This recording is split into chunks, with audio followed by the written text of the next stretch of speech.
Greetings, programs. Welcome back to the Back Burner Podcast. I'm your host, Zach W. Lorton, as always, with you again for another Top 10 list. The last time I put out a Top 10 list, I mined the gaming community for some ideas to see what kind of Top 10 lists you would like to see that you haven't seen before. I think the Dice Tower podcast has probably done a really good job of mining the Top 10 pits with all sorts of different ideas, but this is one that I think I've seen done before, but I'm going to give you my spin on it. This is the Top 10 fastest games to set up and teach. So I've come to learn that just because a game comes in a small box doesn't necessarily mean it's a small amount to set up and play. Venture, for instance, Sid Sack's game. I found this at a thrift store. Actually, my wife found this at a thrift store. This was published in 1970, and this is, I think, one of the first editions of it. They did a re-release about 8 years ago or so. But Venture is a Sid Sack's game. It's a card game, but it does take a little bit more than 5 minutes to explain. And then you've got the beautiful small box games from GameLink Games, the Tiny Epic line. Tiny Epic Quest and Tiny Epic Western are two of my favorites in that line. But these aren't necessarily intuitive games. And the playtime on these is about 30 to 45 minutes, possibly longer, depending on how many people you have playing. Well, the rules explanation takes almost as long as the gameplay itself does, especially to people who are playing for the very first time. So when you're looking at something like that, you want to get away from the high strategy and move into something that's got a really, really low barrier of entry, something that allows people to get into the game quickly and discover how fun it actually is from the get-go. Since we've been dealing with the COVID-19 lockdown recently, you might be getting back together with family members, and you might be getting back together with friends to get in some quality time, maybe some friendly gaming. And for people who aren't used to gaming, these are 10 great games that you can use to ease them back into things. Or if you have some friends who are casual gamers and aren't really into like hardcore strategy games the way you might be, these are some great games that you can teach to anybody. I thought about doing top 10 games to play with families, but I think this list also encapsulates that, because these are all games that you can get to the table and teach within 5 minutes, give or take a minute or two either way. Several of these games I've played with members of my family and with other people who typically don't play modern board games, so hopefully you'll find something in this list. All right, again, these are my favorite games, not necessarily the 10 best in the world, so keep that in mind. I'm sure all of us have been at those family gatherings when someone brings out a game, you start to explain the rules, and 2 minutes into the rules explanation, somebody's like, let's just play already. Okay, you go ahead and play the game without knowing how to play it, and let's see what happens. That happened to me, and I'm sure it's happened to many of you. So let's dive into this, shall we? Number 10. At number 10 is a really cool tile-laying game where you play flying dragons. It's Tsuro. What an amazing game from Calliope Games, where you are these little dragon stones and you are following a path and you're trying your best not to run off the path or collide with another dragon. And that's basically the game. It's a very, very short explanation. Plus, it's a really short game time. It only takes 10 to 15 minutes to play, regardless of whether you're playing with a full contingent of 8 players or if it's just 2. It also looks brilliant. It looks beautiful on the table. Some people might balk at the price tag because I think the MSRP is about $35. And with a game like this, you might only expect to pay $20, but it's so beautiful and so well done that I didn't mind paying full price for the game when I got it. So Tsuro, my number 10. Number 9. At number 9 is a game that reminds me of the PC platform game. It's not even a platform game, really. It's more of a flash game that came to prominence somewhere in the early 2000s called Zuma, where you were shooting little marbles to try and clear marbles from a line that was slowly advancing towards a deep jaw hole of death that would make you lose a lot. Anyway, this game reminds me of that. It's kind of like that, but put on the tabletop. This is Potion Explosion. Potion Explosion is a really cool, fun game with a nice toy aspect to it, where you remove marbles from a ramp.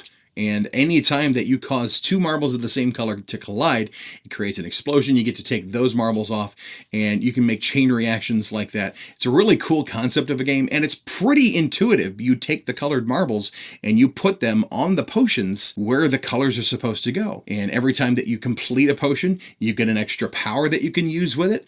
You can spend 1 victory point to take 1 marble from the track without having to trigger an explosion. It's a pretty easy game. It only takes about 5 minutes to explain. I think anybody that doesn't normally play tabletop board games would be able to catch on to this really, really quickly. I haven't played it with somebody that wasn't already a gamer, but I mean, just look at this thing. It's a beautiful looking game. The art is whimsical. It's a fun concept. I think anybody of any age would be glad to jump onto this game and have a ball with it. Potion Explosion, my number 9. NumberEight. My number 8 game, Gravwell from Renegade Studios. Gravwell is one of those weird little games in that, yes, it's a race game, but the way it races is completely different. It was originally published by Cryptozoic and then picked up by Renegade and re-released with new game art. It's a racing game where you're actually using the gravity of other ships to propel you in one direction or another. It's a really cool card drafting system where you're drafting fuel cards. There's only 26. There's one for each letter of the alphabet. When you play everything face down, and then simultaneously everybody flips theirs up, and then you resolve all the fuel cards in alphabetical order. The first person to make their way out of the singularity into the warp gate wins, or at the end of 6 rounds, whoever's closest to the warp gate wins. This is a game with a lot of cool swings. The lead changes all the time, and for that reason, it's got a lot of action. It's fun. I think people really get the concept of a race game. The only thing that they might have a little problem with in this is that you're using the gravity of the ships to propel you. Basically, with most of the fuel cards,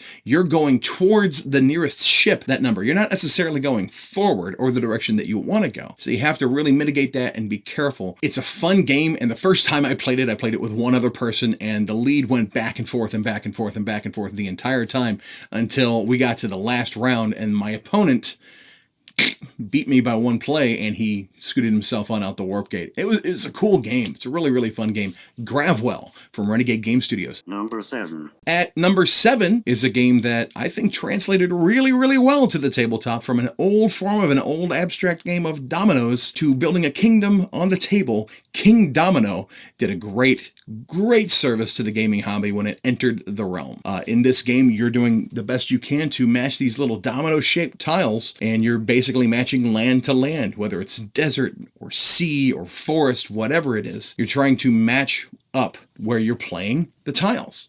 It's just like dominoes. There's a variant that lets you earn more points if you make a kingdom that's a complete square. There's a variant that lets you earn more points if you have a kingdom where the castle is right in the center. It's a fun little game, and I've even played this on Board Game Arena online in a virtual form, and it's just as fun virtually as it is at the table.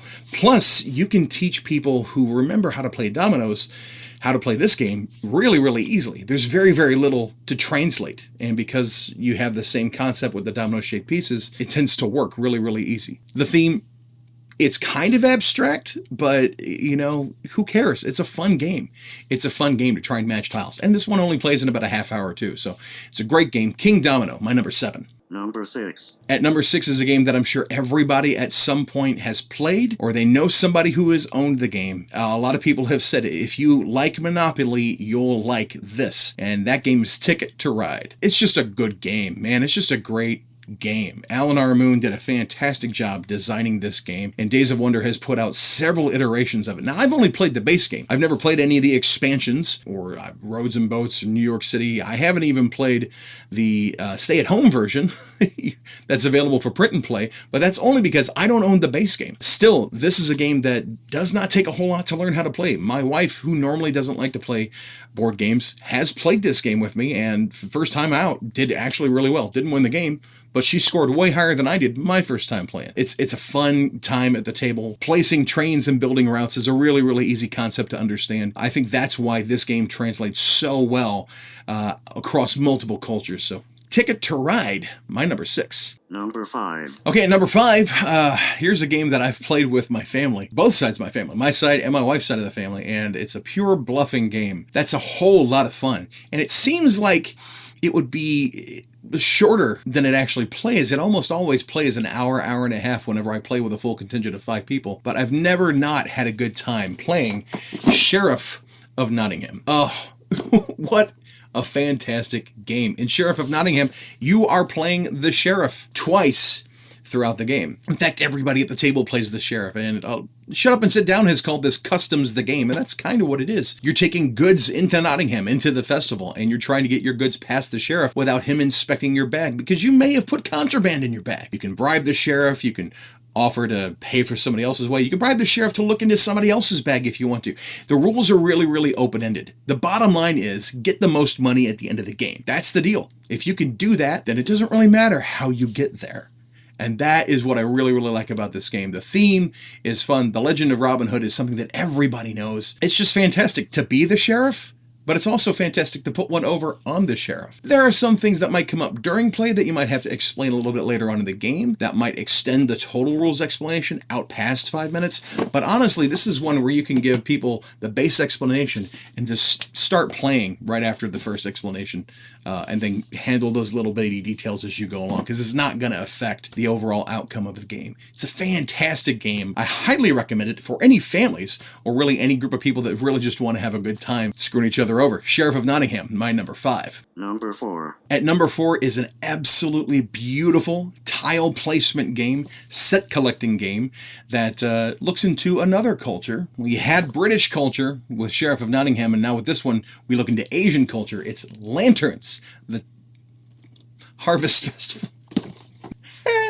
Lanterns, the Harvest Festival from Renegade Games. This is a really, really beautiful game. It looks absolutely fantastic, and it's really, really easy to teach. You lay tiles, and the direction that the tile faces indicates the color of card that everybody gets. And if you get enough of a certain type of card, or you get enough of a certain sets of cards, you can trade those in to make a dedication and earn points. It doesn't take long to teach at all. I've played this with some of my family members, and they gave me great reviews on it. We really like the game. We'd totally play this again. And it doesn't take up very much room on your shelf either. I think it gets overlooked a little bit because, you don't hear a whole lot of people talking about that anymore, because it's a fairly light game. It's a good filler game. It takes about 30 to 45 minutes to play through an entire round. Unless you have some people that have analysis paralysis, it really shouldn't take any longer than that. Man, this is one of those games where you can just get started with pretty much right away, and you build the game as you go along. So there's no board to set up. It's fantastic. You divvy out tiles and you go from there after the explanation. Bang! Right into it. No waiting. No lines. Express elevator to hell. Little Peter Jackson reference there for you. Lanterns. My number 4. Number 3. So I have entered a lot of online board game giveaways over the last 3 or 4 years, and I've won quite a few of them. In fact, I'm waiting on the delivery of an all-in pledge for Hostage Negotiator Career. I just got notification today that it's on its way, and yeah, I won a contest where I'm receiving that game and all the other, the highest level pledge. I couldn't be more excited that I'm getting that one, because it's a solo game, and I love solo games, and I like legacy games. This one is not a legacy game. It's not even a solo game. It's really, really hard to play this one solo. You've got to play this with other people, and it doesn't matter if you're playing it with people that you know or total strangers, because 5 Minute Dungeon is a bunch of fun, no matter who you play it with. This is the Kickstarter version. I actually won this as part of a contest giveaway, and they sent me a Kickstarter copy of it. The current version now is in a different shaped box, and it's available in big box retailers, and it's a fantastic, frenetic, crazy real-time game where you have 5 minutes to complete a dungeon. Don't get me wrong, you can play this game in 5 minutes, give or take, but you're going to want to play it 5 or 6 times over, because it's just that much fun. And it doesn't take much to explain. Every time you turn over a card, there are obstacles that you have to overcome, and you play cards to overcome those obstacles. And you do it as quickly as you possibly can. I've played this with kids as young as 7 and 8 years old. I've played it with adults into their 40s and 50s. It's a heart attack in a box. Now, if you don't like real-time games because of the pressure aspect of the real-time, you're not going to like this game. And you might want to be careful when you play it with people who maybe have a hard time under stress, or maybe don't have a good ticker, because this is an exciting game. I guarantee you, it's so much fun. It's exciting, but some people find real-time games stressful. So it may not take very long to explain or to play, but the effects might linger for a while after you've played it. So my number 3, 5 Minute Dungeon. Number 2. Okay, at number 2 is a game that Keymaster Games put out before they put out their game Parks. A lot of people have heard of Parks. They had another concept having to do with Parks that they released in a game before they came out with that game, and that is Space Park. Beautiful. I mean, absolutely beautiful. Easy to learn, easy to teach, set collecting game. You're a scout in outer space, and you're visiting all these different areas to try and collect gems, and then you turn those gems in to buy badges, and those badges earn you victory points, and the first player to get to 20 victory points, 20 XP, wins the game. It's just that simple. It literally takes less than 5 minutes to explain. I taught my nephew just the other day how to play this, and he beat me twice. And to me, that's the mark of a good game. If you can explain it quickly, and if somebody can beat you after you've explained it and they play you the very first time, I think that's a mark of a good game. Either that or I'm just a terrible player. One of the two. But either way, I mean, you could not go for a more handsome looking package than Space Park. I showed this to a couple of friends of mine. I work in the wedding industry as a DJ, and I showed this to a couple of colleagues after I picked it up from Miniature Market, took it by the office late at night. They were looking at the artwork and like, dang, this is legit. It's seriously good stuff. The company that does the artwork for REI, the outdoor company, they're the ones who did the artwork for this. Good stuff. Space Park from Keymaster Games, my number 2. Number 1. At number 1 is a game that I really wish I could have played with my dad before he died, because my dad introduced board games to me in the form of checkers, and we used to play checkers all the time, and he would beat me again and again and again. And my dad, I think, did the right thing in that he never let me win, but he always pointed out things that I could do, or things that he did do to win the game. Eventually, I did beat him. This particular game is also an abstract game like checkers, and it goes back to those early games where it's you and one other player across the table, and the fun of playing a game like this really reminds me of those early days when I was playing checkers with my dad. Of course, this one looks completely different, and as soon as I saw the Kickstarter for it, I fell in love with it. And yeah, Santorini is my number 1 game. What a good game, you guys. The rules explanation takes 30 seconds. You ready? Here it is. You have 2 workers on the board. Each turn, you take one of your workers, move to one of the surrounding 8 spaces, and then you build on one of the surrounding 8 spaces of the space that you just moved to. When you move upward, you can only move up 1 level at a time. When you move down, you can move down more than 1 level at a time. The first person that is able to climb up to the 3rd level of a building before a dome gets placed on top wins the game. But that's basically the game. That is basically the entire game. That's the core of how to play. I mean, I just explained it to you right there. And again, this is one of those games where you explain it to somebody, as long as they understand what's going on, they can beat you the first time they play you. But what's also really cool about this game is that after you play it the first time, then you can introduce the God cards, and the God cards break this game. It completely changes the strategy, because now you're not only thinking about how you can use your God powers, but how you can keep the other player from using theirs, because these are powers that are so good they will help you win the game easily. It takes very, very little time to learn how to play this game, but it takes a long time to master it. And again, every single time I teach somebody how to play Santorini, they end up beating me at least 1 game. It's never failed. Doesn't matter if they're old, if they're young, if they're brand new to gaming, if they've been strategic gamers all their lives. Santorini is an absolutely fun game, and it just looks so stinking beautiful on the table. I mean, you're building buildings. You're building a village. You're making it look like the actual island of Santorini in Greece.